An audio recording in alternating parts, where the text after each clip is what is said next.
байцгаана уу? Шинжлэх ухаан танин мэдэх нь Human Channel үзүүлж байна. Өнөөдрийн зочноор алхтээ манайд клиникийн профессор, их байх эмэгтэйчүүдийн их эмч, персон нэмлэгийн үүсгэн байгуулагч Удуул эмч маань ирсэн байна. За сайн байна уу? Сайн байна уу?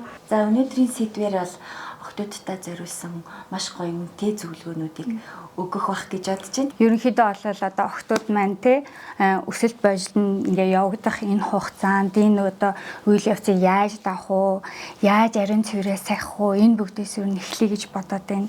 Тэгээд одоо жишээ нь хамгийн эхлээд бидний мэдхийг одоо хүсэж байгаа юм бол өсвөр нас яг хэдэн наснаас эхэлдэг юм болоо? Энээс өмнө эсвэл ингээд бид нарт бас яаж тайлбарлах юм байдаг болов уу? Тэр одоо хүүхэд бол төрснөөс хойш 0-оос 2 наснаас эхлээ. Ер нь 2 наснаас эхлээл хүүхэд одоо нөгөө юуны эсрэг хүүснээ одоо ингэж таньж эхэлдэг, мэдэрч. Тэр яадаг вэ гэхээр зэрэг эрэгтэй хүүхэд ээждээ илүү хайртай, охтууд аавдаа илүү хайртай байдаг. Ер нь 5-6 нас эхлээ 5-аас 6 наснд эхлэхээр зэрэг одоо хүүхдүүд бэлэг эрхтнээ одоо бие биенийхээ бэлэг эрхтнийг одоо сонирхож үздэг. Охид төвгүүдгүй одоо босоогоороо шээж үздэг тийм ээ. Юмыг ингээд нөгөө танин мэдхийн тулд тэрийг хийж үздэг. Яагаад миний одоо дүү эрэгтэй дүү маань ингээд босоогоороо шийгээд би яагаад болдгүй гэсэн байдлаар охтууд босоогоороо шээж үздэг. Эдгээр бол ерөөсөө л танин мэдхэн одоо бэлгийн боожлын буюу өсвөр насны суур үе нь бол тэндээс эхэлдэг. Гэтэл 5-аас 6 настай хүүхдүүд ингээ бэлэг эрхтний оролдоод одоо маажаа тэгдэг. Тэгэхээр зэрэг хүмүүс яадаг ээж аваад өгдөг гэхээр зэрэг ууг болохгүй. Энэ одоо ингээ гаж сонирхолтой болчлоо. Яагаад загнаад идэж зүгээрээ гэж үгээд. Зүгээрээ бол гараа ав гэдэг. Бүр нэг нь ингээ дээшээ хараад хөвтцэг, нөгөөх нь очиод ингээ нүдэ хараад нүдэ ингээ бүлтийлгцэг, өөрийгөө ч хараад нөгөөдгийг ч хараад ингээ байж байдаг. Гэтэл тэрийг хүүхдүүд хүмүүс одоо эцэг эхчүүд эсвэл эмээ өвнөр гинт буруугаар ойлгодог. Энэ хүүхэд одоо их эртнээс ахуулаад ингээ тийм бэлгийн сонирхол ингээ эрт үсчлээ гэж боддог. Гэтэл тэр бол ерөөсөө л танин мэдж байгаа. Тэр хүүхэд танин мэдж байгаа л тэр. Тэгэхээр ил хүний дэргэдэл энийг ингэж оролдож ил одоо зарим хүүхдүүдийг шууд бэлэг эрхтнээ гаргаж ирээл үзэж барайл ингээд идэг. Тэрийг бол ил ингээд одоо шилбэл хүмүүсийн дунд ингэдэггүй гэдгийг л хүүхдүүдэд тайлбарлана. Өсвөр насны суур үе тэр үед эхэлдэг учраас одоо юм нууж эхэлдэг. Тийм ээ. Яг ингээл тий бэлгийн боожл болоод нөгөөдөг чинь одоо охтууд гээл тэгэхээр зэрэг 9 одоо бол 10 наснаас 14 нас гэж ярьдаг боловч сүүлийн үед бол 9 наснаас эхлээ биений нэрээд хөхөн нургаад, ундгных нь ус ургаад, энэ суганд нь ус ургаад тэгээд нүрээр нь батга энэ төр үсэд эхэлдэг. Тэгэхээр чин зэрэг арай эрт залууж чинь гэсэн үг тий. Тий ер нь бол одоо шийдвэл 80 хэдэн оны хүүхдүүд бол ерөөсөө 14-5 наснаас хойш ирдэг байсан. Гэтэл одоо бол ерөөсөө 9 наснаас хойш эхэлж байгаа. 9-өөс өмнө эхлэх буюу 8 настайд одоо бэлгийн одоо биений чиний мэрээд энэ хөхөн нургаад ингээд ирвэл энэ бол эмгэг үе гэж үзээд тэр хүүхдийг үзүүлэх ёстой. Эмчид одоо ямар нэгэн тэр даавар яагаад эрт боловсроод байна тийм ээ. Тэр даавар чинь ерөөсөө 9 наснаас эхлээл 12 нас ихтэл тэр ингээд үүсээд тэр хооронд л хүүхдүүд биенийх нь нэмэрж явах ёстой байхгүй юу? Ер нь бол гэтэл 16 нас хүрчээд биений нэмэрэхгүй байвал энэ хүүхэд өндөвчнийх нь үйл ажиллагаа дутмагшаалтай юм болов аль эсвэл өндөвч савных нь асуудал одоо умайд нь ямар нэгэн хөгжлийн асуудал байна уу эсвэл өмчин тархины асуудал байна уу гэдгийг асуудал ярих хэрэгтэй байхгүй юу? Одоо яг өсвөр нас эхэлж байгаа хүүхдүүд ингээл нэг ингээл сонирхоол ингээл тий одоо эрэгтэнгийн ч юм уу тий ингээл гайхаал ингэж үзэж байгаа үеийн одоо ингээл бидний эмээ өвөө ч юм уу одоо манай ээж аав ч юм уу баг би ч ингээд харахад тий яаж ин чигээ баг ингээд загнах гэдэг. Одоо бидний үеийн өсвөр нас одоо ээж аавын эмээ өвөөгийн өсвөр нас өөр юм шатанд байгаа учраас одоогийн хүүхдийн өсвөр нас бүр залуужаад бүр арай тэнгууд бид нар ойлгохгүй байхгүй тий. Тэр үед нь ерөөсөө сайн тайлбарлаж ярилцах хэрэгтэй үе юм байна шүү дээ тий. бол одоо шийдвэл ингээ ангих 5-6 наснд нөгөө энэ цэцэрлэгийн хүүхдүүд чинь бие биендээ дурлцчихдээ шүү дээ. Нөгөө яа нөгөө тэгэж одоогийн хүүхдүүд тэгэж яригддаг тий өөрөө. Бид нар бол тийм байсан л баг. Гэхдээ тэрийг нөгөө тайлбарлах боломжгүй тухайн үед нөгөө хинч биднийг анзаардгүй байсан учраас тэрийг бол би нэрэн энэ 5 настайд цэцэрлэгт байхдаа хүүхдүүд ингээ сайн болж исэн гэж хинч мэддэггүй байхгүй юу тий бидний насных бол мэдэхгүй одоо залуу хүүхдүүд одоо нөгөө бидний дараа бидний хүүхдүүд бидний хүүхдийн үеийнүүд бол мэдчихэж байгаа шүү дээ тийм ээ хүүхэд ингээ би тэр нь таалагдах гэж байгаа тийм хувцас өмсөн гэдэг одоо цэцэрлэг хөгтөж нэг ярьдаг болоод байгаа шүү дээ тийм ээ. Тэр маань одоо нөгөө тэр анхны нөгөө нэг тэр бэлгийн нөгөө юу божлын суурь нь тавигдчихж байгаа юм тэр байхгүй юу. Тэгэхдээ хүүхдүүдэд юг тайлбарлах хэрэгтэй вэ гэхээр зэрэг гол нь одоо шийдвэл ингээд тэрийг ингээ очоо харж яж болно. Тэгвэл тэр хүнд хүрж болохгүй гэдгийг л энэ толгойд нь нөгөө ингээ анханаас нь тэрийг тэгээ октоудаа одоо энэ биенд чинь ээж аав хоёр нь хүрэх ёстой, чи өөрөө хүрэх ёстой, тэрнээс өөрхөн өөрт чинь хүрэх ёсгүй гэдгийг ингээ хүүхэд байхаас нь эрэгтэй ч вэ эмэгтэй ч вэ ингээ суулгачих юм бол тэр ингээ бэлгийн божлынхаа ийд нөгөө хүүхэн цэцгэлж байгаа үед нь янз бүрийн нөгөө эсрэг нөгөө юм юуны донтой хүмүүсийн тэр донтой тийм хүмүүсийн юмд өртөх боломжгүй байхгүй шууд намайг тэр хүн тэгсэн гэл ингээл хэлэхтэл хэлэх тийм зүрхтэй нөгөө зоригтой тэгээд илэн далангуй байх хэрэгтэй байхгүй. Тийм учраас ээж аав нь тэднийг хар багаас нь ерөөсөө 2 насны хүүхдээ гарахт нь л за одоо энэ хүүхдээ ингэн за миний хүүгийн ийм одоо эн чинь ийм эргэтэн одоо яагаад хүүхд танаас гардыг инээтрэ гэдэгт нь ингээд өөр өөрийн тийм жижигэн тайлбаруудыг хүүхдэд цаг гаргаад хэлж ивэл анхны тэр нөгөө өөрт нь тэр бие байж байгаа тэр юмнуудыг одоо тэр сонин өөр гадны хүний тэрнээс өөрийгөө хамгаалж чадах тэр суур боловсролыг тавьж өгөх хэрэгтэй байхгүй юу. Хүүхэд тэр багасаа л тэрийг сурчих юм бол надад хэн нэгэн хүрэх ёсгүй би хүсээгүй байхад тэр хүн одоо айлын хүүхэд золгож молгохоор л яадаг ихээс биш одоо 17 8-тай ах нар 12 настай хүүхдийг энэ ёстой хөөрхөн шүүгээд биенд нь хүрээд ээж болохгүй л байхгүй. Тэрийг л хүн ойлгоцсон байх хэрэгтэй. Тий. Тэ анхны боловсролыг яг ингээ эцэг их олгохтой тайлбарлах ингээд ойлгож эхлэх наснаас нь тэ хар багаас нь зүр нь олгож авах хэрэгтэй өөрийгөө яаж хамгаалах эмзэг хэсгүүд нь аль нь хаана хин хурж болох юм хин хурж болохгүй юм гэдгийг яг ингээд аав ээжээр нь зааж өгөх хэрэгтэй тийм ээ. Түүнээс шүүл ингээл 10 хэдэн настай яг нөгөө 12 нас 9-өөс 10-аас 9-өөс л гэж эхлээд байгаа. Одоо бол 9 наснаас эхлээл ингээл яг бэлгийн божлын үе болонгот нь эрэгтэй хүүхэд бол хамгийн их нөгөө банан харсан чигээр тэр нэг гоё охин харсан чигээр ингээ баян ингээ нөгөө юу эрэхт зүсэд идэг бэлэгсэн босоод тэгэл нөгөө юм нойтон зүүч шиг ингээ шингэн энтер ялгараад эхэлдэг. Тэр үед нь тэр нь 4-5 жил үргэлжилдэг гэж байгаа. Тэгээд тэр үеийн ингээ сайхан докторж нөгөө даавар 8 их ялгараад нөгөөдгөө чинь байц суух болтол ингээ юм харангуутл ингээ өөрт нь мэдрэмж төрөөд идэг. Тэр мэдрэмжийг нь өөрт нь ингээ энийг яаж одоо яг уу гэдгийг аав нь сайн хэлээд ийм үе байдгийн шүү. Тэгвэл спорт тэр их ирч хүчийг спортоор хичээллүүлэх үү өөр юм төрүүлэх хэрэгтэй. Тийм анхаарлын өөр тэрийн зөв чиглэлд одоо спорт хэрэг нөгөө тэгээд одоо жишээ нь ингээд нэг одоо хөвгүүд дээр гэхэд яг өнөөдөр бид нэр хөвгүүдийг яриа өгч гэсэн ингээд хэлгээд одоо октоудаа хамгаалахын тулд бас ингээд хөвгүүдийг давхар ярих хэрэгтэй болж байгаа байхгүй. Одоо багаас нь эцэг их нь одоо октоудад хамаагүй хурж болохгүй гэдгийг зааж өгөөгүй бол нөгөө хөвгүүд чинь яг нүуний эд одоо боловсрож явах үедээ октоудыг сонирхоод хүрэхтэй тийм одоо эмзэг хэсэгт нь хүрэх ч юм уу жоох асуудал гарах ингээ магадлал өндөр штэ тий. Тэр нөгөө нэг бэлгийн божлынхаа үедээ эмэгтэйч тэр эрэгтэйч тэр бүр ингээ бие биендээ дуралдаг. Тэгээд нөгөө их даавар ялгарснаасаа болоод нөгөөс кортизол даавар давхар их ялгардаг учраас яадаг вөхөр маш их сэтгэл санааны хямралд ордог. Ягаад тийм учраас яг нөгөө юуны бэлгийн божлын үеийн өсвөр насндаа хүмүүс одоо гадаад бол шууд гэрээсээ явдаг инээтрээгээ тэгээ эцэг ихтэйгээ таардгүй нөгөө ээж аавуудад ингээ гатуу ингээ барих гэдэг болохгүй бүтэхгүйгээ дандаа ярьдаг. Тэгэхээр зэрэг нөгөөтг чинь нөгөө ойлголцох хүрээнд дан найз нөхд нь болчдөг байхгүй юу. Тэгэхээр нөгөө яг нөгөө бэлгийн божлын тим үедээ хүнтээс одоо октод ч гэсэн нөгөө ойрхон найз хөвгүүдтэй болохыг хүсдэг, ойрхон байхыг хүсдэг.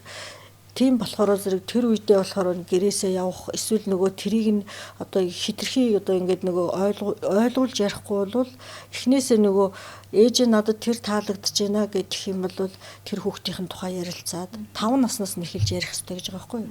Анх удаа л юуны цэцэрлэгийн насанд байж захтаа л надад энэ таалагдлаа гэвэл тэр хүүхдийн талаар яриад тэрнийг ингээд одоо өөгшүүлж ингэж яадгүй маа гэхэд тайлбар одоо яг юун таалагдж байна яг яамаар байна нэтрийг тэгж ярилцаж сурсан бол бэлгийн өсвөр наснд нь ирэхэд тэр яриагаан ээжтэй ярих ёстой охтууд тийм ээ сурцсан учраас түүнээс шүүл найз охтуудаа ярина, найз охтууд нь дахиад охтуудаа тэгэл хүрээл нь өөрчлөгдөд тэгээ нөгөө янз бүрийн контент, янз бүрийн одоо нөгөө кино, янз бүрийн юмнуудаас болж анхны бэлгийн хавьтал яаж нээж ийн гэдгийг чинь тэр нөгөө юунуудаас үздэг учраас тэр нь жаахан одоо нөгөө эсрэг юм үзчих юм бол харин тий буруу мэдээлэл авчих юм бол буруу мэдээллээрээ ингээд цаашаа одоо дагнаа явчихна гэсэн үг шүү дээ тий.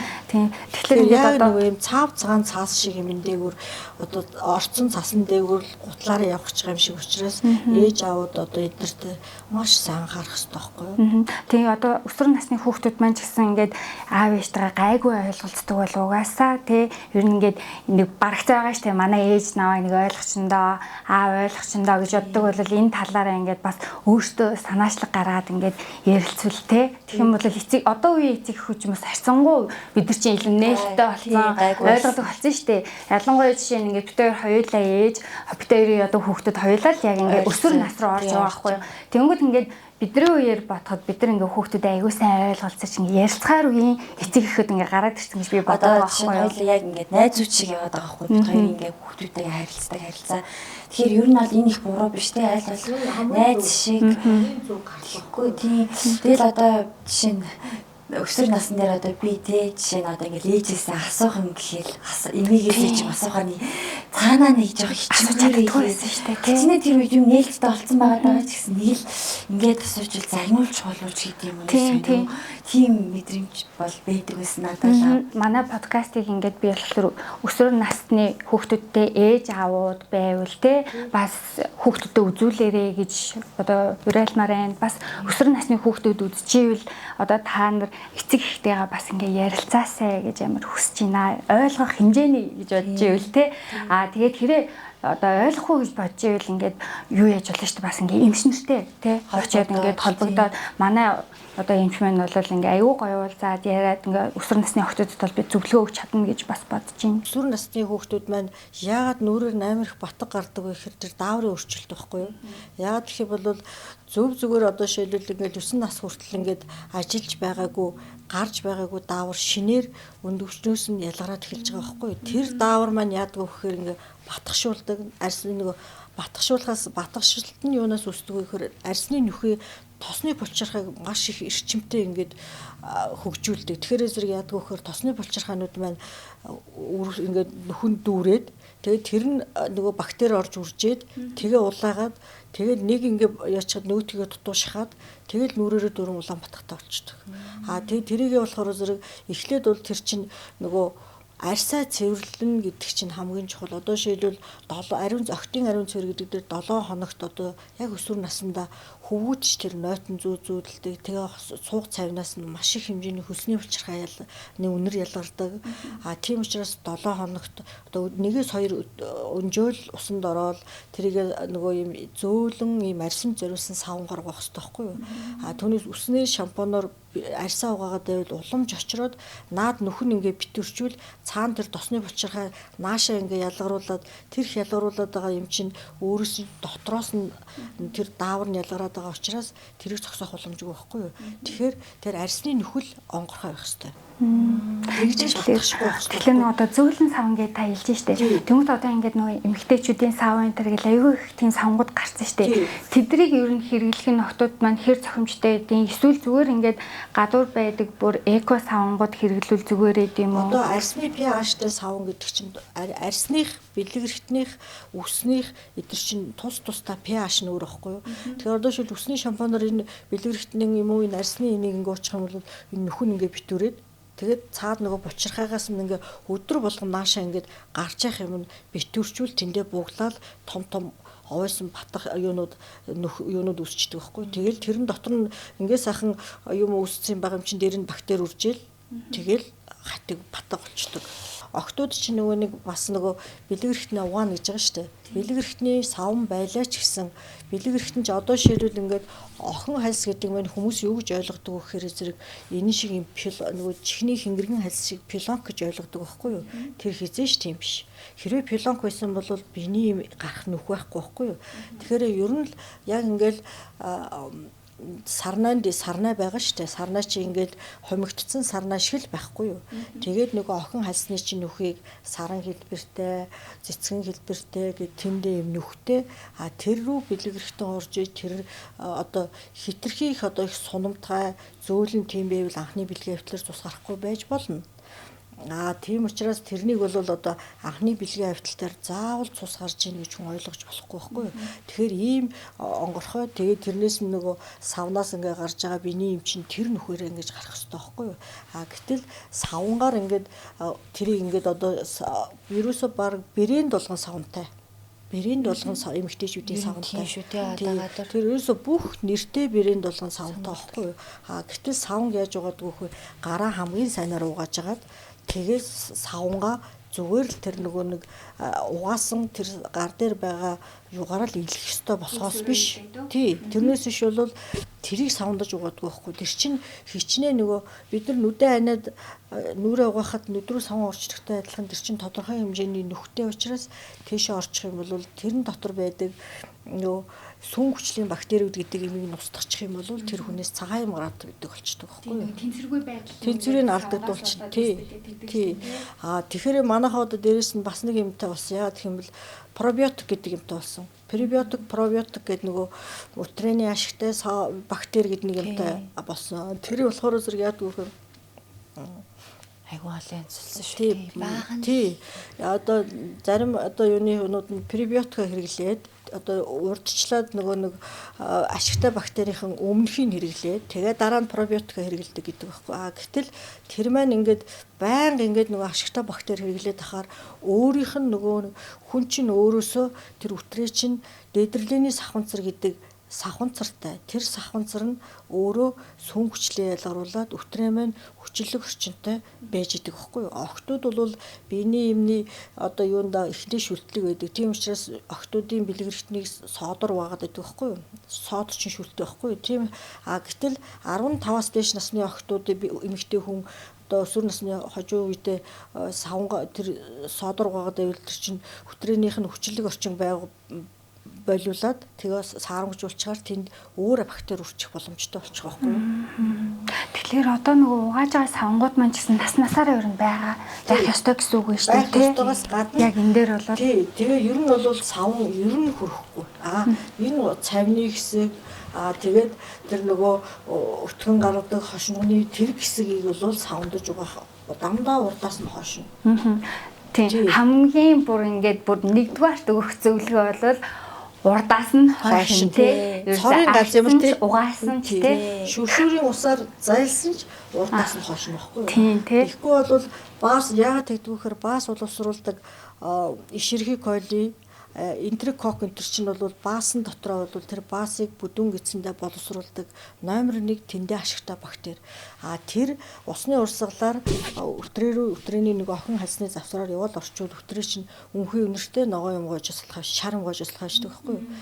Гэтэл тэрнийг маань нөгөө чинь одоо мэдгүй шүү дээ. Яагаад энэ ингэчүүл гэж бодоод байна. Гэтэл тэр чинь буруу угааснаас болж байгаа. За тэгээд дээрэс нь болохоор зэрэг нөгөө 12 нас хүртэл хүүхдүүд ерөнхийдөө хүүхдийн хялгсан хорхотой байдаг байхгүй юу?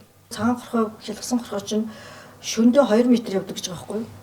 Тэр өтрээ тэр хоёрын жоохонд 2 см өгөхгүй шүү дээ. Тэгэхээр шинэ зэрэг чинь нөгөө баас ширхэг койлогоо аваад тэр 100 удаа орчт юм байгаа үстэй. Тэгэхээр тэгэл өрсөлчдөг байхгүй юу? Буруу гахаас гадна тэр цагаан хорхойг бас эрт илрүүлж хэрвээ тийм юм байх юм бол бас тэр чинь охтын ариун цэвэрт хамгийн том нөлөөлдөг. Тэгэхээр юу штэ нөгөө нэг одоо хэвийнээсээ өвнөртэй эсвэл арай өөр өнгөтэй гараад ах юм бол нэг бол тий цагаан орхоны асуудалтай байна. Нэг бол буруу угаасан байна гэсэн ер нь бол ойлголттой байж болох уу? Өөрт нь огт одоо шилбэл юу ч одоо гардггүй одоо шилбэл ингээ үнэртэй тэгээ их хүн үнэртэй чинь ингээ шопроч үнэртэй болол эхэлдэг байхгүй юу? Сонин үнэртэй болол Тэгээд энэ хүүхдээс ингээ боон улаагаад нөгөө охтууд ч маажаад жасуулан болгоод тэр шишүүн маажид эхэлнэ. Оюугаар үсгэх нь болохоор зэрэг ширхэг колоор үсгэсэн бол өдөр шөнөгүй загтана. Ширхэг коло гэдэг нь болохоор цагаан хог хэлээд байгаа шүү дээ. Цагаан хогоор баасанд байдаг бактери өтрөөр ороод ирэхгүй нөгөө өөртөө бол нөхцөлт эмгэг төрөгч одоо шилвэл тэр баасандаа бол хэвийн бичил төрөгч тэр байж ижил тэр баас боловсрох байхгүй юу. Гэтэл өөр газар очих юм бол тэр чинь байхгүй газараа байж гинэ л гэсэн үг шүү дээ. Шээснээс өөрөө орчих юм бол насан туршдаа зэстий тусахчдаг. Аюултай юм байна. Хүүхдүүд ингээ ойр хойрхон шээгээд тэгээд идэг шүү дээ. Тэгсэх юм бол шээснийхэн юунд нь им өхөөсөө эхлээл шууд шээсний бактериолог өгөх хэрэгтэй байхгүй юу. Охтуудад ерөөсө бактериолог л өгвөл зүгээр. Ягаад гэх юм бол ямар антибиотик зүгээр энэ хаанаас ороод ирүү гэдгийг нь нөгөө өөр газар байдаг хэвийн бичил витаминууд өтрээр тэр охин альсны ойролцоо очиод өргөсүүлчихдэг байхгүй. Тэгэхээр бактериолог зүгээр. Та мэдмээр юм байна шүү те. Одоо жишээ нь ингээд нөгөө нэг охтууд маань одоо өсвөр насны охтууд маань ч юм уу те хэрвээ мэдхгүй одоо буруу одоо арчилгаанаас юм болоод одоо энэ тохиолдолд хүрсэн бол даруй эмчэд хандаад одоо ийм бичүүлж аваад гэс энийг бас ингээд одоо зохицуулах арга хэмжээ байгаа тий. Гэс хугацаа алдгүйгээр айлуулах ингээд жоохон одоо өсвөр насны охтууд дүүнер маань ингээд мэдхгүй хэрвээ буруу арчлаад эвгүй өнөр үнэшт гээд эвгүй байх юм бол даруй эмчтэр очиад зөвлөгөөний дагуу эмчээсээ бичгээ аваа тий. Гэс арга хэмжээ авах хэрэгтэй байна. Тэгэхгүй бол удах юм бол бас аюу аюултай байна тий. Харин тийм ээ. Шууд ер нь эмэгтэйчүүдийн охтын эмчүүд ер нь бол их ховор юм шиг үлээ штэ. Хаанаас охтын эмчээ бид нар олж очиж уулзах хоёр юм. Эмэгтэйчүүдийг одоо их хүүхдийн эрүүл мэндийн үндэсний төвийн юу байж байгаа охтын тасаг байж байгаа. За тэндээс шинжилгээ өгж болно. Эмэгтэйчүүдийн эмнэлгүүд дотор бас гараа зэрэг нөгөө ээжтэйгээ хамт ирээд ээж нь тэр чинь нөгөө насан туршаагүй учраас өвшөөрөөд тий хамт байж байгаа. Тэгээд яг үзээд за одоо охин чи ингэсэн байх шүү. Эндээс нь шинжилгээ авлаа гэд. За ийм хариу гарлаа шүү. Энийг ингэж хийлээ. За 5 6 настай нөгөө одоо бэлгийн байдлын өмнөх насны охтуудад бас нэг цагаан юм гараад өвсөд улайдаг бас нэг явдал бий. За тэр нь болохоор зэрэг ээжүүд нөгөө умаа хүзүүний улаалттай байвал охид бас тийм байх гэдэг. Төрхөөсөө авсан гэсэн. Төрхөөсөө авсан байж болно. Эсвэл манайхан чинь нөгөө хүүхдээ шалдан үргэлж унтаад баанда хамт тусанд орчдөг байхгүй.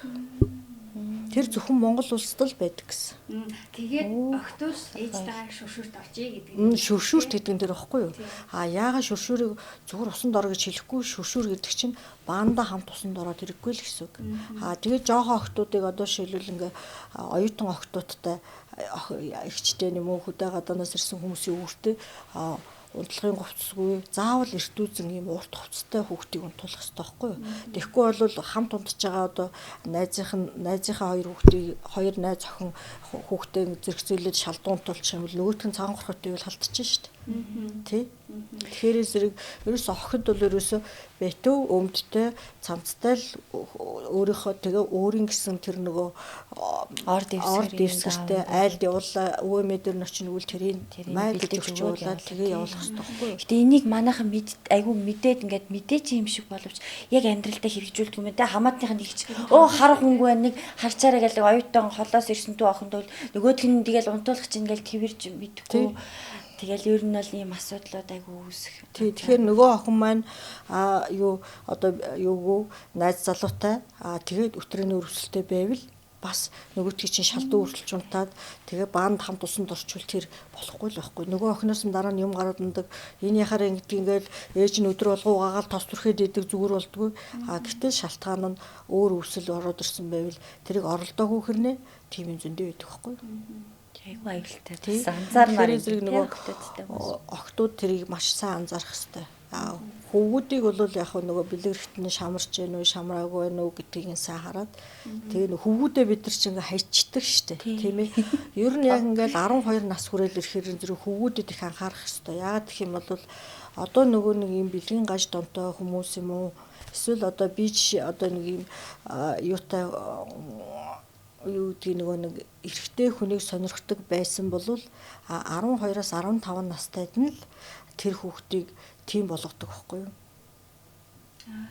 Тэг яагаад гэх юм бол тэр үед нөгөө хүүхэд маань эд нөгөө юм булбрай хөөхөн хамгийн гоё үе нь тэр байдаг. Тэгэхээр зэрэг нөгөө эрэгтэй хүнд хамгийн их таалагддаг үе нь тэгэхээр хөвгүүдээ тэрнээс маш сайн хамгаалах хэрэгтэй. Яагаад гэх юм бол тэр хүний амьдрал тэр чигтэл хичнээн буруушааж байгаа ч гэсэндээ цаанаасаа байгласаа л тэр хүн тэгж төрөөгөл бол тийм нөгөө өөр бэлгийн сонирхолтой хүн болгочдөг байхгүй юу?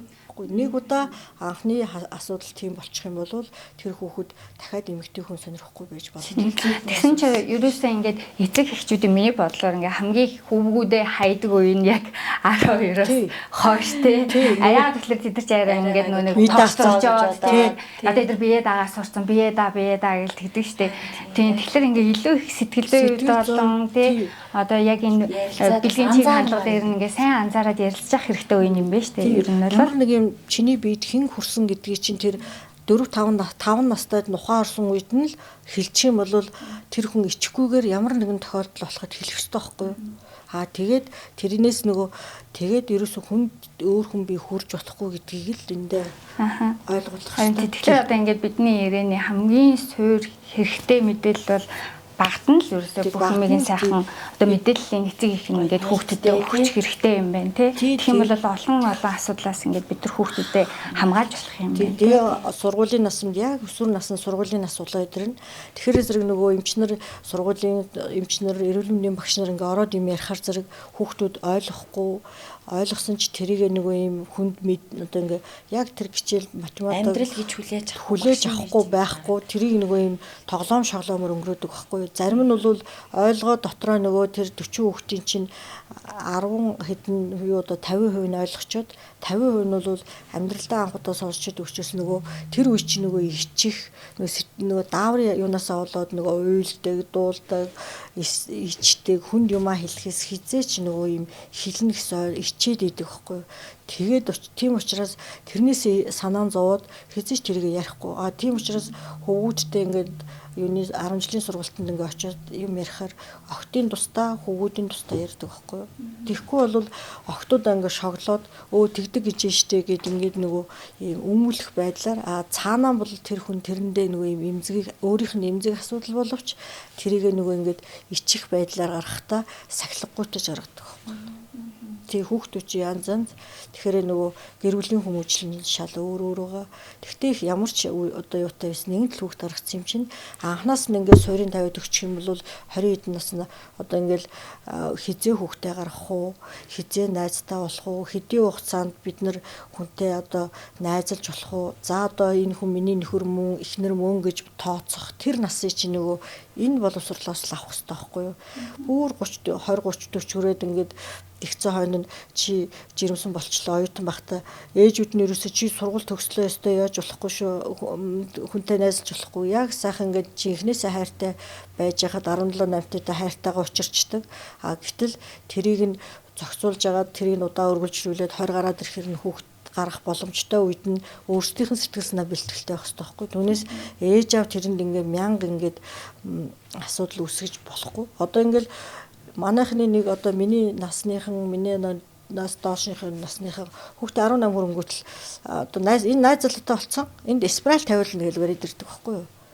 Спираль гэдэг өрөндөг гэдэг юм чинь хэрвээ одоо ингээд бэлгийн хавталд орсон бол тавьж болно л доо. Гэтэл тэр хүүхэд одоо шийдвэр өрөвсөлтэй байх юм уу? Гэтэл одоо энэ хоёр ингээд нэг найз залуутай ингээд байгаад байгаа юм уу? Эсвэл тэр найз залуу нь дахиад найзтай байна уу? Энэ нөгөө охин маань дахиад өөр найз хүүтэй одоо хавтаад байна уу гэдэг чинь бол тодорхой биш байхгүй юу? Тэгэхээр зэрэг тийм нөгөө юм докторгүй насан дээр явж байгаа хүнд спираль тавьчихаар нөгөөдөг чинь спираль чинь өтрээнд орж ирсэн бактерийг шууд үрийн хоолой савн дундуур дамжуулаад өндөвчийн үрийн хоолойг нь битүүрүүлждэг учраас ерөөсөө тэрэн дээр бэлгэвч хэрэгэл гэдэг имийг л хамгийн сайн хэлж өгөх хэрэгтэй байхгүй юу? Одоо нэг охтын спираль гэдэг байна тийм шүү дээ. Тэр бол нэг тийм таатай биш юм байна те. Биш.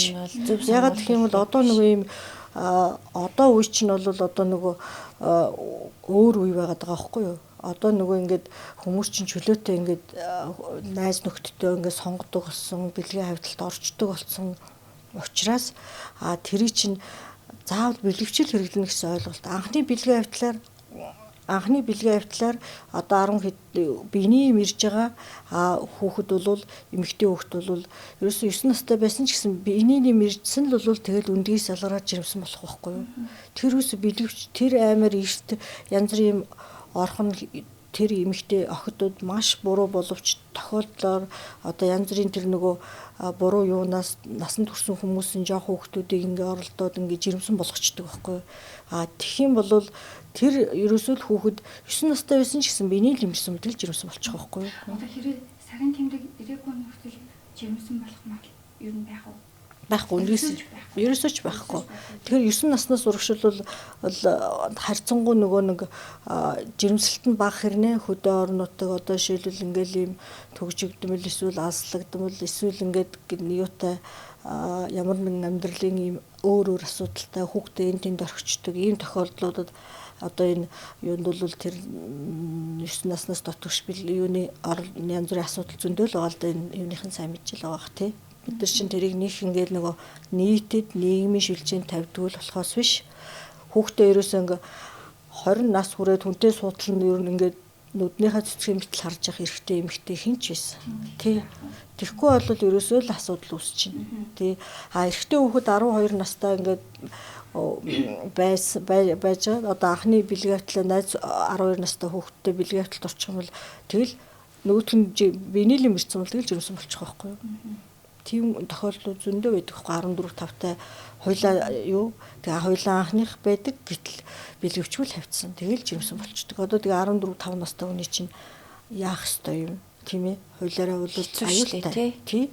Тэгээд одоо тэр чинь тийм л юмнаас урчин сэргийлэхийн тулд одоо нөгөө энэ хизээ жирэмсэн болж болох уу хизээ нөгөө бий ах уу гэдгийг чинь бүх юм суур боловсрол нь сайн ингээд мэдчих юм бол тийм ялангуяа одоо нөгөө охтууд маань сарын тэмдгийнхаа нөгөө мөчлөгийг ингээд мэддэг байх нь амар чухал штэ. Одоо шинэ нэг намайг ингээд жоохон байхад миний сарын тэмдэг ингээ анх ирж хахад манай ээж ингээл бүх юмыг зааж өгөнгөө надад ингээд шин дэвтэр гаргаж өгөөд за одоо ингээ миний охин сарын тэмдэг ирсэн өдөр болгон дус өдөр болгон ингээ тэмдэглэж байгаарэ гэдэг. Тэгээ одоо л надад миний тэр дэвтэр байдаг байхгүй юу. Тэгээ би тэрийг яагаад гэдгийг хизээч мэдгүй. Гэхдээ би тэмдэглэх шастай гэж би бодчихсон байхгүй юу.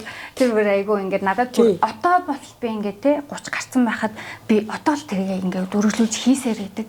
Энэ тийм айгүй тийм зөвлөөр хийж бас те бицээр байдаг. Тэнгүүд ингээд одоо жишээ нь эн чин дараа нь юунд хэрэгтэй ингүүд бид нарын одоо эмэгтэйчүүдийн эрүүл мэнд те одоо охтод ахмал та нарын эрүүл мэндэд тэгээд ирээдүйд ээж болохт нь те бүх юмд ингээд амар хэрэгтэй байгаа. Ингээд бас тийм би одоо болж байгаа байхгүй. Тийм одоо жишээ нь манай охины сарын тэмдэг ирээгүй байгаа ч гэсэн бид тэр дэвтрээ ингээ үзэлдэг байхгүй юу. Энэ ингээд ээжийн сарын тэмдэг ингээ ирэхэд ээжний хөтөлгөө ингээ хийдэг гэсэн. Одоо л ээж нэг одоо энэ дэр ингээ хийдэг гэдээ харуулдаг байхгүй юу. Тэнгүүд манай охин ингээ хэстэй юм байна гэд тийм мэдж байгаас ингээд хөөх талхараас баг ингээд мэдлэгийн ингээд одоо ээж нь те би өөрөө ингээ олгоод байгаа байхгүй юу.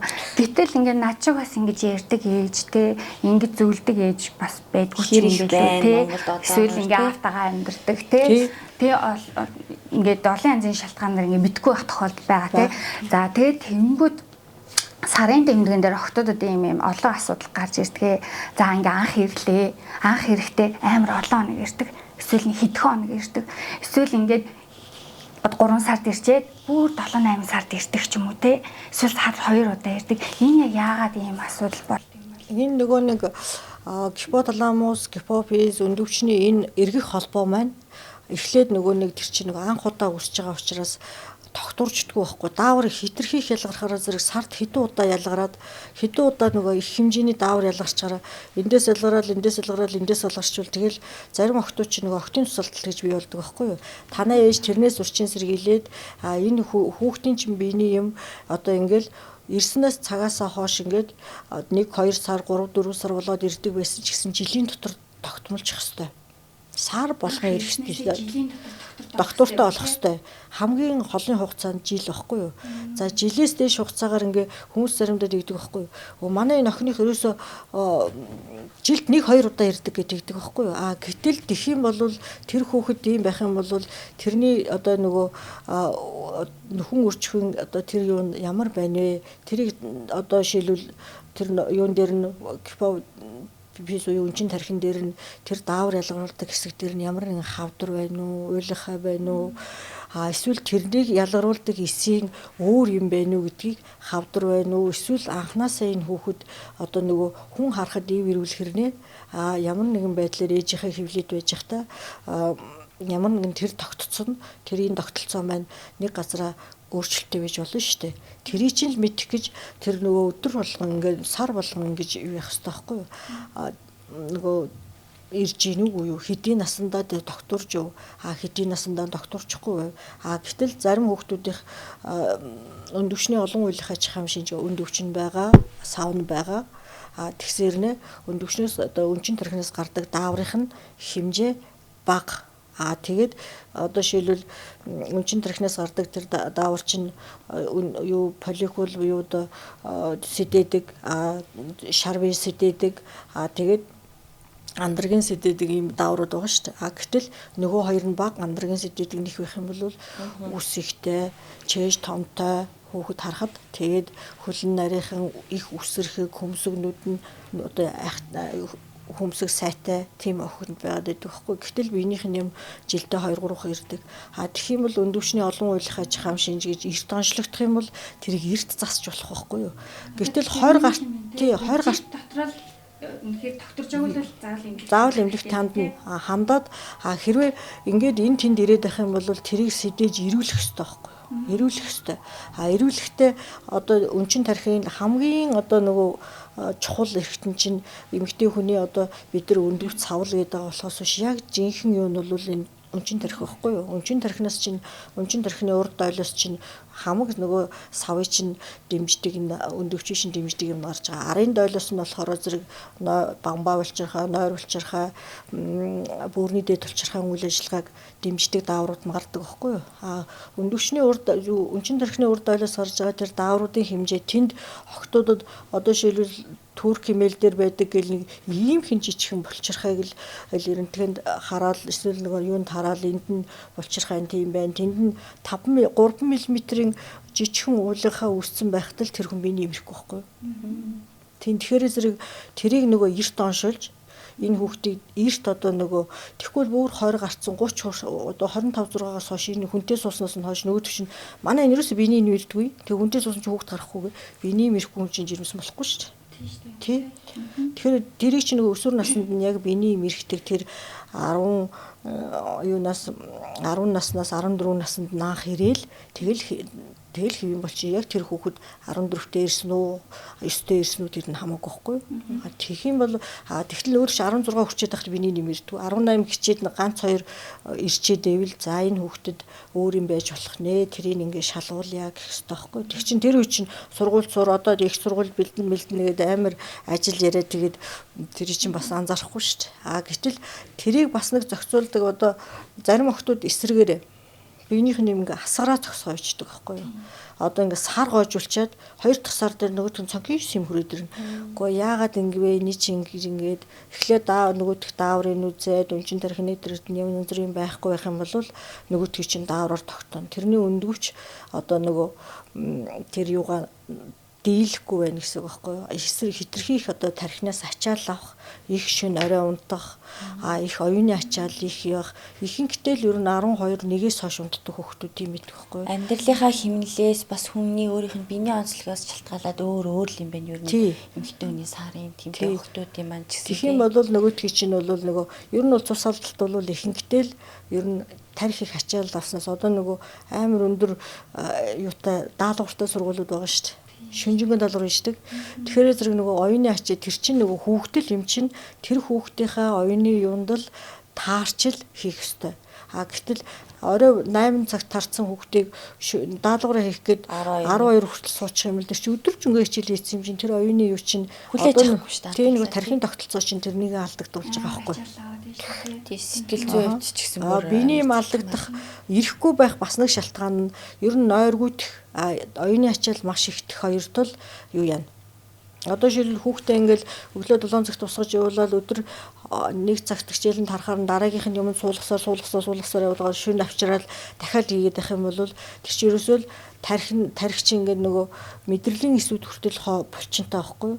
Тэгэхээр нөгөө мэдрэлийн эсүүд мэдээлэлд дамжуулж чадахгүй нэ гэсэн үг. Тэгэхээр тэр дунд ямар нэгэн бассейнд явуулдаг юм уу, бөмбөг тоглуулдаг юм уу, тэгжээж нөгөө биеийн булчин сайжирчээж энэ тархины эдэрсүүд илүү сайжилдаг байхгүй юу? Тэрэн дээр л гол нь ярих хэрэгтэй.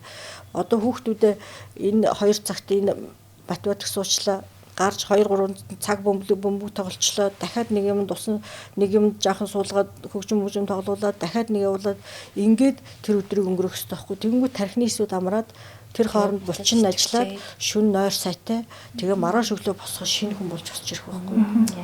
Тэгэхээр ингээд хамаг юмд яг ингээд нойр амар чухал хүүхдийн өсөлтөнд, эрүүл мэндэд нь октод хүртэл ингээд сарын тэмдэгтэй хүртэл нойр тий амар ингээд чухал ах хүүхэд нойроо сайн авч иж угаасаа ингээд начаалтаа ингээд даа штэ тий.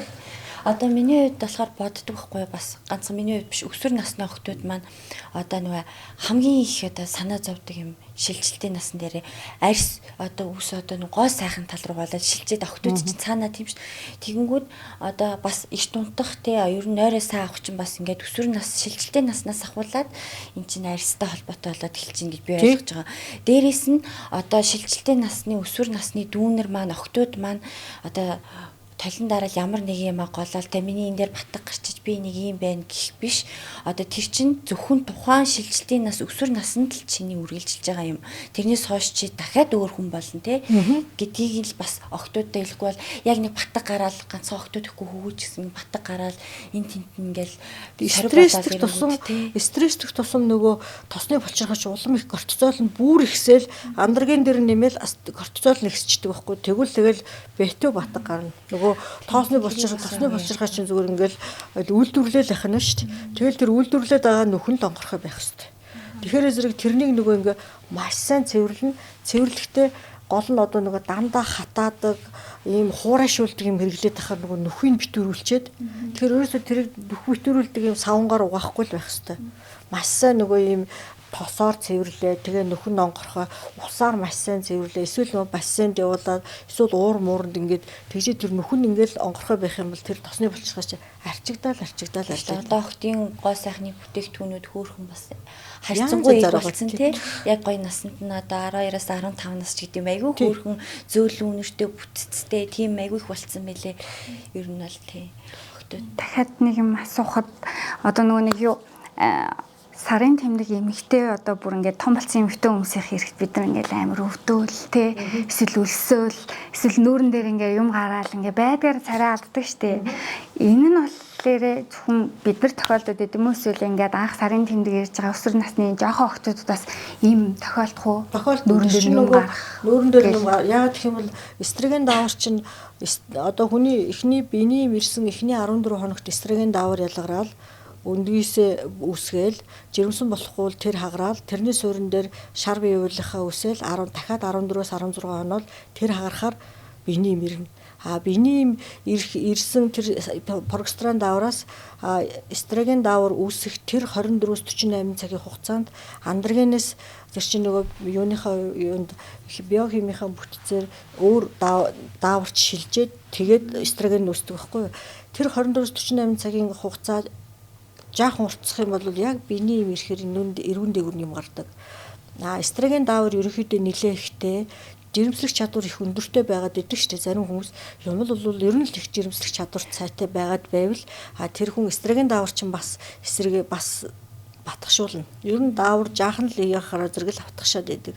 Дааврынхаа нөлөөгөөр нөгөө сэтгэл санаа хямрна. Охтууд анх биений юм ирэхдээ өвтлөө өвддөг штэ. Хаалдаж унжээд. Энд тэр яагаад тэгж байгаа юм бэ гэхээр зэрэг 18-аас 20 хэмээн ийм тогтмол температуртай гэрд халуусчгүй даарахчгүй яг ингэ байж идэг байхгүй. Гэтэл биений юм ирээд жаахан сав базлахаар зэрэг тэр өвдөлтийг аимшигтай нөгөө ийм өөрийнх нь хувьд нөгөө өвдөлтийн мэдрэхүй даагч босгоно их бага байгаа байхгүй юу. Тийм учраас ухаалдаж унаад байдаг учраас өвчин намдах хэмээг бол урд өдрөөс нь эхлээд бие дамжны дасгалын багсгаад, ядрахын багсгаад, хоолунд шүлтэй юмын сайдуулээд за манай хүүхэд миний нэмэр гэж байгаа шүү гэдэг сигналыг ээж нь мэдээд тэр нөгөө өвчин намдах хэмээн урд өдөр нь уулгаад тэр өдөр нь уулгаад тэгээ зөөрлөх хэрэгтэй. Сарын тэмдэг ирэхэд одоо яг охтуудад зориулсан тийм өвчин намдах тийм юм байт юм уу? Яг зориулагдсан. Ерөөсөө ганцхан ибупрофенийг л уулгадаг. Ибупрофенийг л уулгадаг. Хиттэй ибупрофен уу одоо охтууд маань жоохон 100-тай 200-тай л байгаа. Энийг баг тунтаа гэсэн үг баг үү? тунтаа. Аха. Тэгэхээр өдөр болгон уухад зүгээр цагаар уух уу? Яаж уух юм бэ? Урд өдөр нэгийг болгож 200 та юм уу 400 таг наснаас нь хамаараа их турхай байвал 200 та жаахан жинтэй байвал 400 мг-таг урд өдөр нэгийг болгоод маргааш биенийх нь нэм эрэхтэн яг эд өвж байгаа үед нэг болгох чинь тэгэл гайг болчихно. Биений нэм ирж яхад харин хүнд юм өргүүлэхгүй, баан тусанд оруулахгүй. Яагаад гэх юм бол нөгөө баанд тогтмол ус учраас охин хайсны завсраар ороод өсөх замны хаалдар болгох чинь. Дээрээс нь хүнд юм өргүүлэхгүй. Яагаад гэх юм бол биений юм ирж байгаа тохиолдолд энэ доошоо гарч байгаа цус маань хоёр үрийнхээ хоолоогоор ингээд хүнд юм өрөхөөр цацчдаг байхгүй юу. Тэгэхээр тий савны одоо нөгөө дотор талын тэр эндометрийн эс нь хоёр үрийн хоолойдоо очиж суучих юм бол тэр хүүхэд явандаа жирэмслэхээ болчихно.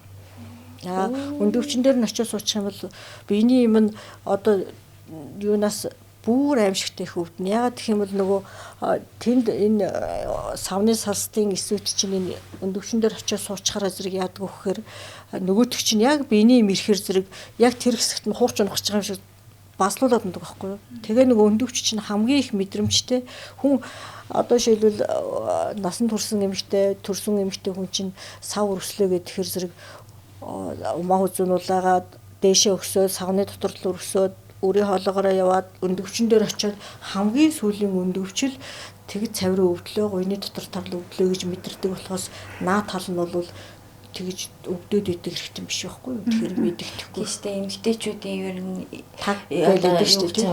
Төглийн эрэхтэй тий айгүй чимээгүйгээр нэг л мэдгээд ингээд дуулаарсан байдаг тий хүндэрсэн байдаг гэд. Тэгэхээр өсвөр насны тэгээд охтууд маань ч ер нь охид бүсгүүчүүд маань байнгын л ер нь бол тий тогтмол 2 сард нэг удаа ч юм уу байнга үзүүл шинжилгээ өгж явах хэрэгтэй. Одоо уус идж байгаа хоол хүнс ямар агаар амьсгалж байгаа лээ бид бүхэн маань тэгэл олон талын стресс хүртэл нөлөөлнө тий. Тэгвэл бас юу сая хэллээ шүү дээ. Нөгөө биеийн тамирт одоо сургуультай заавал явах хэрэгтэй. Явах хэрэгтэй. Тэр нь биеийн тамирын багш хэрэггүй юу? Оролцсон. Тэгтээ би багшд хэлнэ. Миний биений одоо биеийн тамирын багш нар ч гэсэн одоо бараг мэдж байгаа. Биеийн тамирын одоо тэр одоо нөгөө гүйдэг, хараадаг хүчний юмнуудад ерөөсөө явахгүй байхгүй юу?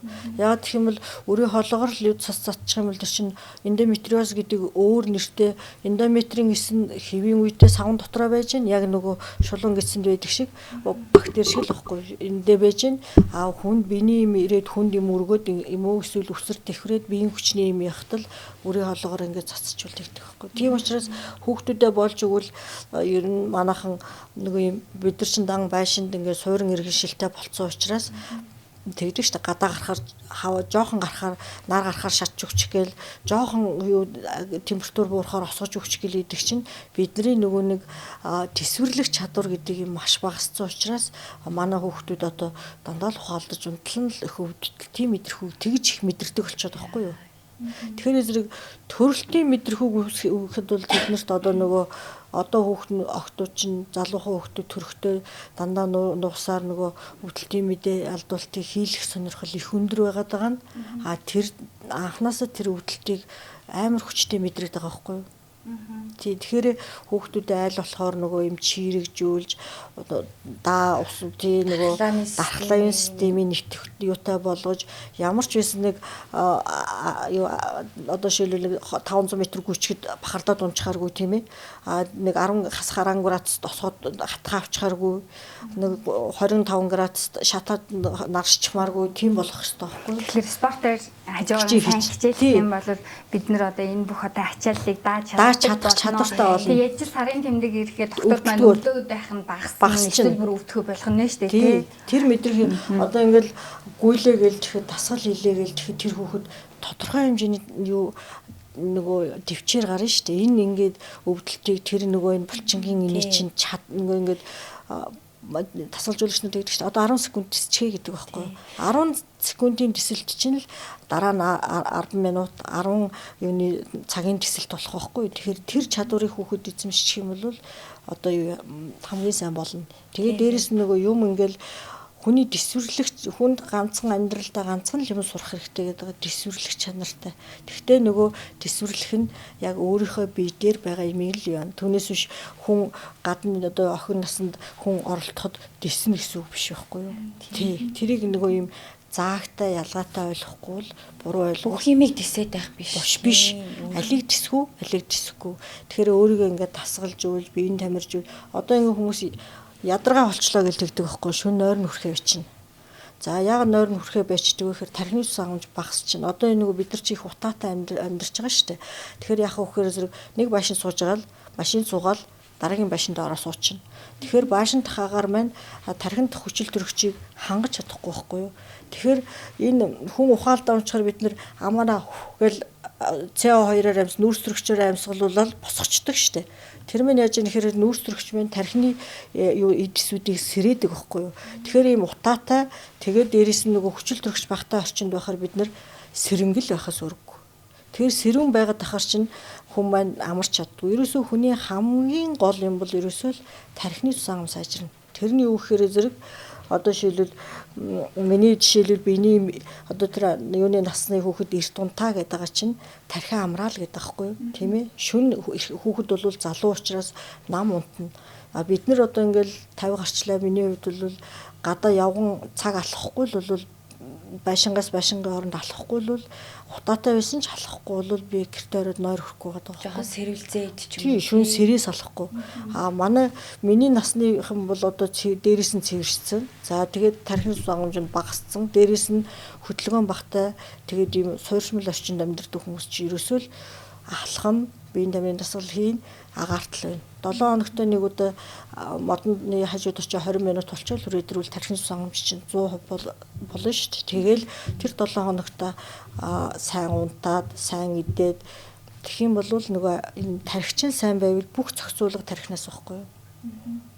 Тэгэхээр зэрэг тэрийгээ сайжруулахын тулд ерөөсөө л тэгэхээр ингээд айгүй олон юмнаас шалтгаалж ингээд сарын тэмдэг нь ингээд өөрчлөгддөг байх нь шүү дээ. Хэрэг өвдөлт өгж явах юм бол эмээ уучих нь байна тий.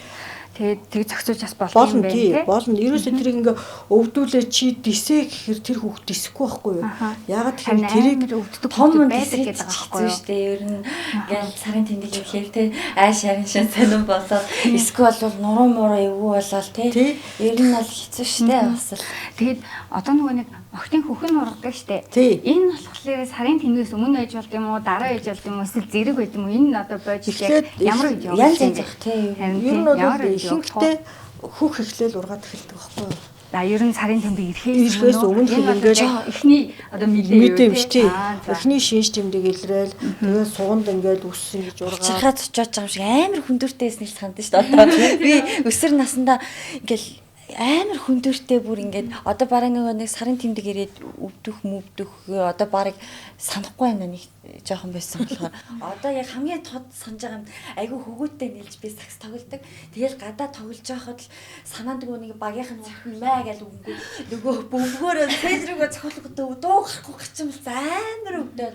Тэгэл орж ирэл бараг халуураа шүнжэнгөө нөгөөдхөө гэл яасан бол амар өвддөг те тэр бүр одоо ингээд бодох барыг сая ингээ ярьсан шууд гэ тэр үе бодогдчих шүү. Тэр одоо цохиулаад халуураад үж байгаа гэдэг чинь амар эмзэг байдаг байх нь шүү дээ. Маш их хүндүр байгаа хгүй. Тэгээд нөгөө левчгүй одоо нөгөө энэ хөвчгүй байсан учраас нөгөөдөг чинь ингээд хамгаалаад ингээд юм зохиход бас ингээд юу байх ёстой шүү дээ. Гэтэл нөгөө бидний ч үед бас нөгөө нэг хөвчнийх одоо та нарын үед бол зөндөл байгаа.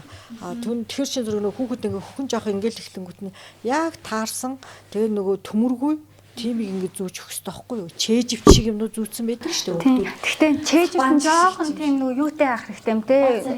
Хамгаалтай даавар биш юм байна. Тийм хамгаалт юм байгаагүй биш үү те. Зүгээр ийм салбаажиг юмсаа тийм. Одоо бодсон амар өвдөл. Аваад тиймээ гэл энэ дээр үсдэг ч л эхлээд хилчилээсэн. Тэгвэл тэгээд бас хамгаалах зорилгоор даавуу биш тийм одоо жирвчтэй юм шиг тийм байх хэрэгтэй юм биш үү тийм байгаа тийм стогой хөгжөөд тийм байсан. Тийм сонголттой. Тэгээ нөгөө хүүхдүүд ч ингэдэг шүү дээ. Зарим том хүүхдээ, зарим жижиг хүүхдээ гэдэг. Ингээл тэмтрээд үсгэтэл хоёулаа ижлэхэн байх юм. Одоо нөгөө дотор нь ингээд ийм хатуу матуу ийм энэ одоо энэ талын тэмтрэхэд энэ талынхтайгаа яг адилхан байх юм бол хөхний булчирхаш нэг ийм жижигхэн жоохон хүүхдүүд бол бүр жоохон байгаа. Насан турсан эмэгтэйд нэг иймэрхүү байгаа юм чинь. Тэгэхээр шин зэрэг тэр нь ижлэхэн байх юм бол том байгаа нь бол нэг юутай биш. Тий. Бүр илэрхий том, илэрхий тэгээ өнгө өөрчлөгдсөн одоо ингээд юунаас нь юм ямар нэгэн сувгаас нь юм гарсан тийм байх юм бол эрт үзүүлдэг байхгүй юу? Тий. Одоо охтын боожлын бэлгийн боожлын чинь хөхн ургаж юу, хөхн ургаад нэг ингээд нөгөө охтын юмч үзээд бид нар үзэл энэ хөхн ургачиж юунд нь суганд нь ус ургаж, өмдгөнд нь ус ургасан байна. За ингээд дээрэс нь биений имэрсэн бол за энэ хүүхдийн бэлгийн боожл эхэлсэн бүрэн эхэлчихжээ гэж үздэг байхгүй юу? Нөгөө дүр нь ингээд байгаад байгаа хэрнээ нөгөө биенийх нь юм байхгүй байвал бас 2 жил орчим харах нь шүү дээ. Яагаад биений имэрхгүй байна гэдэг. Гэтэл тэр чинь нөгөө биений имэрх нь өөр даавар яадаг үс мэс ургах нь болохоор зэрэг бас өөр байхгүй. Тэгээ хөхний чинь болохоор зэрэг бас тэр нөгөө юуны үнчин тархины урд дойлоос гардаг лактотрофны гормон гэдэг тэдрээс чинь болж нөгөө хөх чинь үсэн шүү дээ. Тэгээ нэг хүүхэд болгоны нөгөө одоо бойжилт хөгжил нь өөр болохоор зарим охтуудынх нь бүр аль дээр ингээд 1-2 жилийн өмнө ингээд хөхн ургацсан байхад заримынх нь бүр өрсөж ургаж эхлэегүй байдаг шүү дээ. Энэ бол эмзэглэх асуудал биш шүү дээ, тий. Тухайн хүнээсээ л хамаарна. Хөхн ингээд зүгээр ингээд туранхай охтуудад хөхний булчирхай байхгүй бүр ийм 2 хөхний толгой ичдэг шүү дээ. Тий. Охтуудыг ингээд харахаар яхаар ингээд сайн дараад үзэх ингээд үзэхэр зэрэг жижигхэн нэг юм арьсанд нь наалтсан цаа байна л гэж харчих юм байна. Тий. Одоо хөхний том жижиг нь одоо охтуудын генэ дагдаг уу? Ээж нь тий. Ээж том байх юм уу? Эсвэл одоо нөгөө аавынхаа талын юунаас авах юм бол хадам нөгөө авга эмээ нэг том эмтэй юм уу? Тийм байх юм бол тэр чинь хөх бол удмаа дагд. За хөх бол удмаа дагд юм тий. Хөх нь ургаагүй бол санаа зовох хэрэг байхгүй. Угаасаа л том болох нь тодорхой. Бүх юм нь тий эхэлсэн л байвал аюугүй байхгүй юу? Ээж нь юм жижигхэн эмтэй тийм байлаа гэхэд охиных нэг тэгээд том байхгүй шүү дээ. Тий. Нөгөө эмээ л том эмгүүл бол тэр нэг байх. Хоёр талаас ер нь ингэж ажиллаж би хэр баргийн л байх юм байна да гэдгийг хэлж байгаа юм байна да гэж. За жоохон хэвчлийн дараа энэ багтаад ирсэн. Гэхдээ нөгөө том эмтэй байлаа гэж сүү ихтэй гэж байдгүй байхгүй юу? Тэр чинь жирэмслэлтийнхаа явцад хэр их сайн амарсан байна тийм ээ, хэр их сэтгэл санааны хямралгүй, хэр их тайван байснаас хамаарат хөхний сүйжилт сайн ордог байхгүй юу? Тэгтээ амар хөрхөн ингээд жижигхэн мэнтэй нэ айгуу сайн дижээл сайтай байдаг. Тэгэхээр нэг хаа ямар сайхан том мэн бэ тий. Амар их сайхан сүү гардаг байх гэхээр нэг тийм тэр чинь нөгөө яаж амарснаасаа яаж бэлтгэгдснээсээ хамаардаг байхгүй юу? Ингээл одоо бас сэтгэл зүй ороод очив. Ерөөсөө сэтгэл толгой л чухал. Нэрээ бас нэг юм яхад одоо яг ингээд өсвөр насны охтууд ч байдээ заахаа том болсон юм ихтэй хүмүүс жаахан хүүхдүүдийнхээ хүлээн зурах. Өсвөр насны охтуудын мөөм нь одоо яг ингээд одоо нэг хэмжээнд жаахан өөр ингээд янз бүр. Гэтэ бүр ингээд ижилхэн одоо ингээд хоёр хүүхний ижилхэн байлаа л яг ийм ер нь хүний хүүх яг ийм хоёр заавал ижилхэн байд мүггүй те ямар нэгэн байдлаар жоохон өөр байна. Жоохон өөр байж болно. Одоо ингээ хүүхний толгойн ч юм уу те нэг толгой нь арай өөр хахад нэг юм хэсэг нэг дотгошоо татагдаагүй бол асуудалгүй. Одоо яг ижилхэн дотгошоо ингээд нөгөө нэгнийх нь толгой наашаа ингээд бондоогоо гарцсан. Нэг нь ингээд цаашаа бүр цаашаа татагдсан байвал хөхний нөгөө зураг авахулдаг юм уу тийх ёстой байхгүй юу? Тэр бол асуудал байж байна. Ер нь хөх хоёр өөр байхаас гадна том жижиг байхаас гадна дотроо ийм бүтцэн ингээд зүгээр ингээд дараад үсгтэл хүн чинь ингээд хөхөө шалгадаг шүү дээ толгой дээр ингэж барьж байгаа л охтуудын шиг ч гэсэн бид нар тгий шалгаж өгөхгүй тий. Ээж нь гарын дээш нь өрөөж байгаа ингээд тэмдрээд үзэх хэрэгтэй юм байна тий. Ер нь бол хоёр ингээд бариад үзчих хэрэгтэй байхгүй юу? Эсвэл ингээд арай жоохон том болсон охтууд байна өөрөөсөө гараа өрөөж байгаад ингээд тэмдрээд үзэх хэрэгтэй юм байна шүү дээ тий. Ингээд янз бүрийн байна уу? Гэр мэдхийн хүн өөрөө мэддэг байхгүй юу? Гинтхэн ингээд бүр ингээд томроод ирэхээр л хүн анзаардаг. Түүнээс шиг хизээч одоо нөгөө тий нэг чимээг биш мэдэхгүй тий. Тийм байнга нөгөө өхөө байрс үзээд ингээд тэмдрээд байдаг хүн байхгүй шүү дээ. 7 хоног нэг юм уу гэх юм уу мэдээлэл одоо арай илүү болсноос хойш бид нэр хөхөө шалгах талаар мэддэг болсон шүү дээ. Ээж нь л ингэж хөхөө гэж тэмдэрч байна гэсэн. Одоо бид нар ч тэр барыг тоохгүй дээ тий. Юу болж ин барыг нэг тоохгүй шүү дээ. бас мэднээл ингээд шалгаж. Тэгээ нөгөө охтын юунд нөгөө биений юм ярьж байгаа үед ариун цэврийн хэрэглэлийг дандаа наадгийг хэрэглэх хэрэгтэй байхгүй юу? Яагаад гэх юм бол охин хальс чинь нөгөө биений юм эрхч хэмжээний л нүхтэй байгаа болохоос ш дотор нь одоо нөгөө тампон хийж болохгүй, аяг хийж болохгүй байхгүй юу? За тампоныг одоо жишээлбэл бэлгийн хавьталд орсноос хойш л одоо нөгөө охин хальс чинь юу учраас нөгөө төрөшин дотор шин юм хийж болох боломжтой болно. Ер нь аягийг бол ер нь эрүүл ахуйн талаас огт хэрэглэхгүй байвал сайн. Аягийг умаа үзүүнд ингээ угалчдаг. Угалчхаараа зэрэг тэрнээс орж байгаа тэр одоо гарч байгаа цусыг чинь нөгөө аяг чинь ингээ 12 цагийн турш ингээ байж гин. Цус маань ерөөсөө 20 минут болвол юу н өөрчлөгддөг. Тэгээд тэжээл торчин болдог. Хэрвээ умаа үзүүний улаалттай хүн тэрийг хийчих юм бол өксөх самын халдвар болдог. Савны дотор л өрөвсөн, өрийн хоолой өрөвсөн, өндөвч өрөвсөн. Тэгэхээр зэрэг хамгийн тийм таагүй юм баггүй юу? Тий, таагүй. Ер нь хэрэглэхийг ер нь ерөөсөө хэрэгэлдэггүй байсан. Тэгээ сая л энэ нөгөө юугаар тий, тэрийг бол ер нь намайг ингэж ярих юм бол тэр одоо юу яаж байгаа хүмүүст бол тэр жаахан таагүй санагдахгүй. Яа тэгтээ бол яг өндөө бол тийм. Тэгтээ яаж чадсан хар ухаанаараа ботход ингээд дотор ингээд цус нь ингээд байгаад байна л гэдэг чинь надад тэгээ савтаага байгаа санагдаад байсан байхгүй юу? Тий. Тэгтээ яагаад биений имийг заавал өтрийг ингээд урсгаж гаргах ёстой вэ гэхээр хүнд ерөөсөө илүү хэрэгтэй юм. Хэрвээ тэр хэрэггүй байсан бол өтрийний хэрэг байхгүй байхгүй тийм үстэй шууд л өтрийнээс цус гайждаг байж л та. Гэтэл өтрийнээс савнаас гарч байгаа цус чинь өтрийг чинь чиглээд тэр урд сарын ургасан нөгөө хэрэггүй болсон 30 эдээ чинь угаагаад гадагшаа гардаг байхгүй юу. Бороо орохор зэрэг дараа нь зүйлэг нэх гой ургадагтай адилхан сар болгон эмэгтэй хүний өтрээ шин нэвтэлээр ургаж цэвэршдэг одоо нөгөө дээдрлээний саханцар чинь шинээр үүсдэг шинээр одоо нөгөө амьдрахад одоо ургаж эхэлдэг байх нь шүү дээ. Тэгэхээр тэрийг ингээл тампон хийждэг. Тэгээд дээрэс нь аяг хийчих юм бол тэр чинь өтрөө хуурашгаас ахвалаад дараагийн өөр юм үүсгэх байхгүй. Тийм тампон ч гэсэн айгүй ер нь бол муу гэдэг юм байна лээ шүү дээ.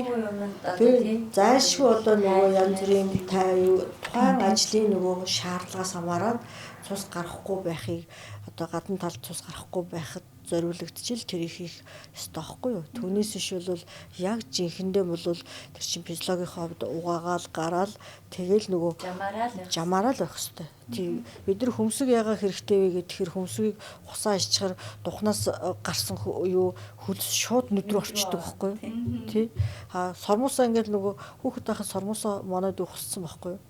Тэгсэн чинь энэгээр ингээд ядаа явангууд өт цот чинь би нэг 100 жанга нөгөөтгийнхээ нүдний нөгөө өтийг түүсэн шүү дээ.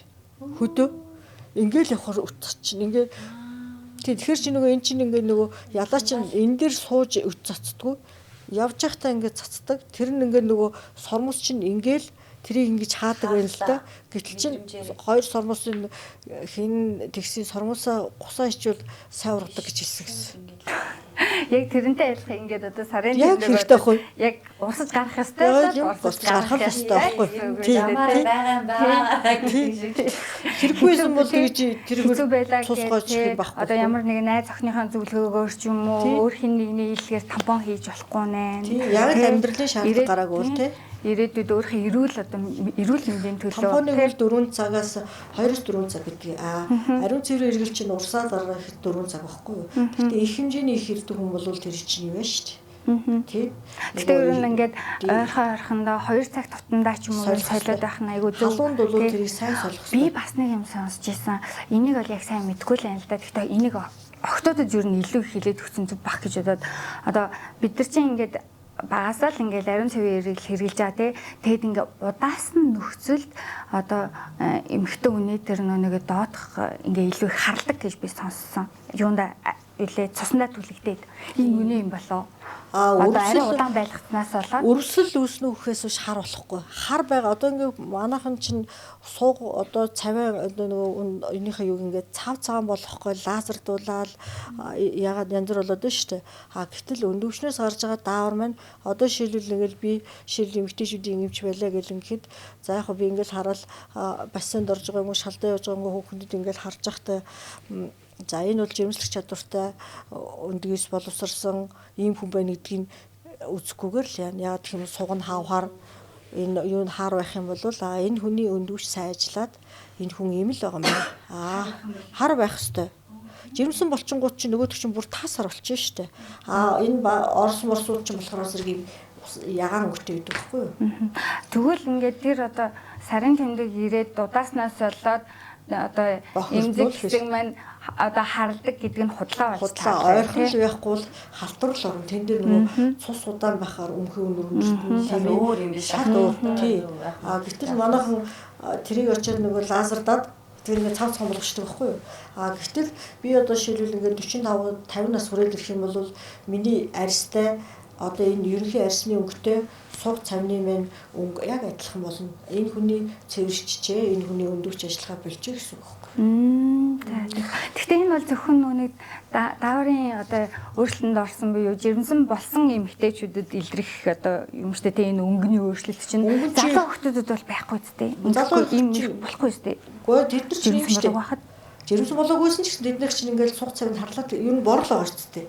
Ер нь харлаад эхэлэх үү? Тий, ер нь л ингээд борол байгаа шүү дээ. Ер нь өөрийнх нь арьснаас 1 тонн бага байгаа. Тэгээд энэ бол бас санаа зовох юм биш юм биш үү? Угаасаа л ингэдэг юм байна тий. Цайвар шаргал арьстай хүмүүс байсан ч гэсэн баг зэрэг жоохон чургуу харлаад байдаг үгээр баг зэргийн борол болох шүү дээ. Нэг арьсны тооноос нэг өнгөний тонн бага байх хэрэгтэй байхгүй. Тэр дээр үе нөгөө хүмүүс чинь нөгөө хүүхдээ жирэмсэн болохыг шууд мэддэг нь яг хөө нэг сар болонгууд төхнийхэн толгой тасар авчдаг байхгүй. Бод борлож. Тэнгүүл энэ хүүхд жирэмсэн болчихжээ гэж мэддэг байхгүй. Байсан байхгүй өөр дээрээ хөшчүүл. Бид нар бол хааны хүмүүс шүү. Тэгшиж одоо нөгөө лазер хийж байгаа хүмүүс бол одоо суг цавны лазер хийгээд цайлгаж байгаа хүмүүс бол бас л одоо миний ярьсан дээр жахан дургүйсэн. Яагаад гэх юм бол тэр чинь сар болоод арилжих юм тэрийг тэр хэдэн сая мянган сая төгрөг хийж тэрийг тэгж арьсын зайруулах шаардлагагүй шүү дээ. За тэгвэл ардууд маань энд бол нэг санаа зовоод байхгүй. Би л хаар минийх л ингээл борлчлаа гэж бодоод ах шаардлага ариун цэврээ сайн тийм тий. Бэлэг эрхтний үсийг болохоор зэрэг ваксдахгүй. За ваксдчаар зэрэг нөгөөдөг чинь ингээл татаал ингээд суулгахтаа нөгөө арьс юуны чинь болцсон өсний чинь болцоонууд нөгөө яг байдаг арьсныхаа давхаргаас нааша татагдаад хаягдчихдаг байхгүй замдаа. Тэгэхээр зэрэг тэр нь ингээд хатиг болоод тэгээ бэлэг эрхтнэр нь дүүрэн ингээд ийм сорив өсчдөг байхгүй. Тэрийг яах ёстой вэ гэхээр зэрэг их урт одоо жишээлбэл ийм өсөрхийг огтуд ингээ амар буржисан хар өстэй байгаад байх юм бол нэг 5 мм орчмоор ингээ хайчилчдаг ёстой байхгүй юу? Тэр чинь гэдснээс урсж байгаа юуг нөгөө хөлсийг хоёр тийш нь болгож энэ цаваар нь гоён дагуулах гэж ингэж нөгөө цаанаасаа л заяасан тэр ихгүй юу. Гэхдээ тэрийг хайчилдаг л болохоос биш одоо ингээ ваксны газруудаас ингээ сав хийгээл тэгэл тэрэн дээр юм гарч харан зэрэг нөгөө хүмүүс ч айгаал яана бэлэг эрхтэн дээр л юм гарвал хүн тэмбүүд үчлээ гэж боддоо шүү дээ. Тэгэл нөгөөдөгтэй амар стресстэй л тэрийг хүнд чилж чадахгүй би бэлгийн хавталд ороогүй гэж яагаад тэмбүүд үсч үгээд ингээ бодоод өөр юм бодоод өөр юм санааширдаг болчдөг байхгүй юу. Тэгэхээр ерөнхийдөө л ваксыг хэрвээ одоо тийм л амьдралын шаардлагатай одоо нөгөө юу явах ёстой юм бол жинхнэр нь бүтэн ингэж хийчээд татахгүй бол тэр чинь нэг л арьсан ингээд нэг л болцоо дундаа үлдчих юм бол тэр чинь яг байх ёстой эпидермисийн доотлын давхархтаа л өсний болцоо байх ёстой. Тэрнээс дээшээ татагдчих юм бол замдаа нөгөөтг нь тасраад унчвал тэгэл тэр чинь өрөвчдөг байхгүй. За. Тэгвэл охтууд маань ер нь бол ингээ хайшлаад байхад ер нь зүгээр юм биш үү? Хайчилж явах ёстой. Тэгээ нөгөө суугны өвс энтрийг бол бас л хайчлах ёстой.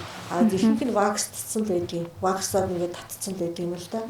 Тэгтээ лазердаад ингээ юм багсаа цаашаа ингээ ярих юм бол зөндөл одоо гоё юмнууд байдаг үстэй тий. Тэгээд манай эмчтэйгээ ярихад бол маш гоё ойлгомжтой. Тэгээд маш гоё баялаг. Тэгээд зөндөө гоё ярих асуумаар юм зөндөө байгаа. Тэгээд эмчтэйгээ бас ер нь дараа нь дахиад өөр тийм дахиад ингээд ярих юм зөндөө. Энэ сэдвч баг ингээд дахиад цаашаа үргэлжиж болохоор байгаа байхгүй юу? Тэнтэй одоо охидтой охид хөвгүүдтэй нэг л юм ерөөсөө л маш сайн ойлгох ёстой.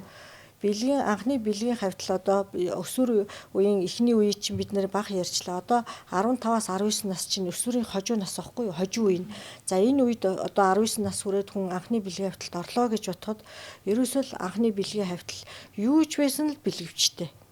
яадаг байсан ч бэлгэвчтэй. Яагаад гэх юм бол нөгөө анхны ганцхан удаагийн бэлгийн хавьтлаар хүн өвчин тусчиж болно, жирэмсэн болчиж болно. Тохиолдлын ганцхан юмар тийм болчиж болох учраас ерөөсөө л бэлгэвч гэдэг юмыг маш сайн хэрэгэл сурна. Энэ бол одоо ирээдүйд өөрийгөө хамгаалах, дараагийн үр хүүхдээ гаргахад гол суурь юм чинь л энэ байхгүй юу. Түүнээс биш бол одоо анхны бэлгийн хавьтал эрэгтэй хүнээс гарч байгаа үрийн шингэн тэр эрэгтэй хүүхэд анхны бэлгийн хавьтал нь байж болно. Тэгвэл тэр хүн жирэмслүүлчих болно шүү дээ, тийм ээ. Тийм учраас тэрнээс ерөөс эрэгтэй ч вэ, эмэгтэй ч вэ бэлгэвч гэдэг имийг л тий хамгийн сайн бодох юм л энэ өсвөр насны хүүхэд одоо нөгөө эд бэлгийн сонирхолтой охтууд ч гэсэндээ яг бэлгийн хавьталд орчие гэж бодохгүй байгаа ч гэсэндээ найз хүүтэй байх гээд эрэгтэй хүүхдийн хажуу талд байх гээд аавдаа ойр байх гээд ингээд гэртээ аав энтер нь байдгүй бол өөр найз хүүгүүдтэй байх гээд хүүгүүдтэйгээ тоглох гээд ингээд ийм ойр байх гээд тэр хүүхдүүдийн чинь нөгөө гарч байгаа хөлсний үнэр тэр энтер чинь тэр хүүхдэд таашаал өөрийг нь татах юм болдог байхгүй юу.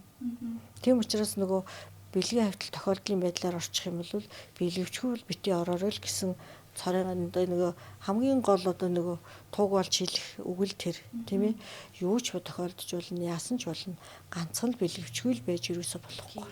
Эмэгтэйчүүд эрчүүд гэдэг дандаа том хүн тал руу ингэж хандсан одоо подкаст тэ видеонд маш их байдаг. Тэгээ миний хувьд бол тэр өнөөдөр бид нар ингээд өсвөр насныхан болон хүүхдүүдэд ингээд багч гэсэн одоо ийм зөвлөгөө өгөх тэ мэдээллүүдээр хангах ийм одоо подкаст хийж сууж байхдаа миний хувьд бол айгүй баяртай байна. Тэгээд бидний урилгыг ингээд хүлээж аваад зөвшөөрөөд бидэртэй ирж ярилцсан танд маш их баярлалаа. За та бүхэнд ч гэсэн Нөхөөмөн channel багийн хамт олонд их баярлж байна. Миний одоо хамгийн их бодож явдаг юм бол энэ өсвөр үеийн өмнөх насны хүмүүст хүүхдүүдэд энэ хүүхдээ хэрхэн хизээ яаж хандах вэ?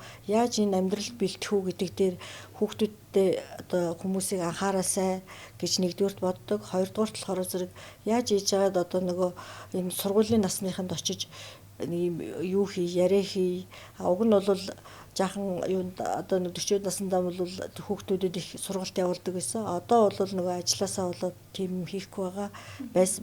Гэхдээ одоо ингээд харж байхад ер нь л энэ хүүхдүүд маань анх одоо бэлгийн божлын үеэсээ өсвөр наснаасаа л энэ одоо сургалтыг өөртөө ингэж суулгаж ийж ирээдүйн эрсдлээс урьдчилан сэргийлнэ гэдгийг л одоо ойлгосон одоо хүмүүс маань ойлгоод бид нар ч гэсэн энэ чиглэлд их ажиллах ёстой тийм ээ. Тийм учраас одоо та бүхэнд энэ сэдвээр ингээд энэ сэдвийг хөндөж надад ингээд хандсанд маш их баярлалаа. Тэгээд яриа маань жаахан янз бүрийн юм ярьлаа. Баярлалаа. Сонирхолтой байлаа. Тэгээд дараа тэгж бүгд хамтдаа энэ сэдвээ болон өөр бусад сэдвийг үргэлжлүүлээ ярьцгаая.